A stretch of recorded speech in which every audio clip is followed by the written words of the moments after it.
আজকে বলে green line আসছে, কালকে তো আসেনি। সারা তো পাতি গান ভাই দেখা যাচ্ছে। হ্যাঁ হ্যাঁ, কতটা এটা লোক তো নামাজ পড়া দরকার তো।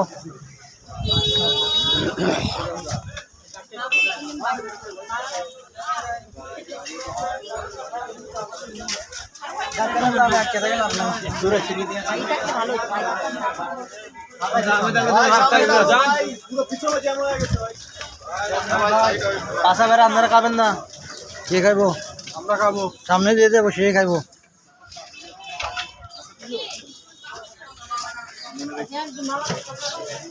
ওইও চা খাইতেন না? ও এমনি মায়ে যাই রে নাকি চা খাইবেন কই দেন?